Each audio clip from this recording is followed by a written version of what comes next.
Hello दोस्तों, आज हम लोग क्लास 8 का JCRT आधुनिक काल में भारत का इतिहास, ये चैप्टर 1 है।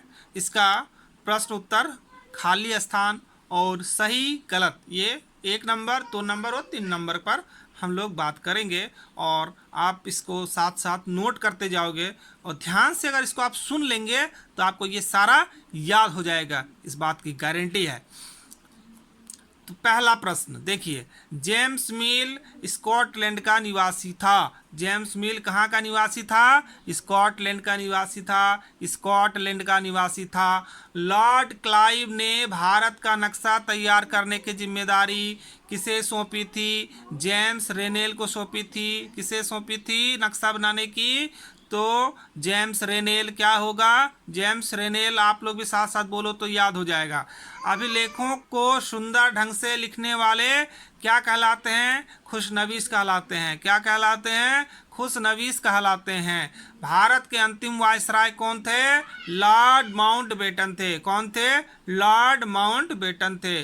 भारतीय राष्ट्रीय अभिलेखागार 1921 ईस्वी में बनाया गया। भारतीय राष्ट्रीय अभिलेखागार कब बनाया गया? 1921 में बनाया गया। अब हम लोग प्रश्न संख्या 2, इसका सही और गलत बताना है। कौन सही है और कौन गलत है? तो 2 का क देखिए, लोगों ने चाय पीना कब शुरू किया? इसकी निश्चित तिथि को बताया जा सकता है क्या? नहीं, इसकी निश्चित तिथि को नहीं बताया जा सकता है, इसलिए इसमें हम क्रॉस करेंगे, ये गलत है। अंग्रेज प्रशासन के लिए अभिलेख तैयार करवाते थे, ये सही बात है। अंग्रेज प्रशासन के लिए ही अभिलेख तैयार करवाते थे। ग नंबर देखिए, सरकारी दस्तावेजों से हमें आम लोगों की सोच के बारे में पता चलता है, ये गलत बात है। सरकारी दस्तावेज से आम लोगों की सोच के बारे में पता नहीं चलता है, तो इसको हम लोग क्रॉस करेंगे। अंग्रेजों के शासन के पहले भारत में अंधकार का दौर था, सही बात है, हम लोग इसमें सही का निशान लगाएंगे। इतिहास में तारीखों का क्या महत्व है?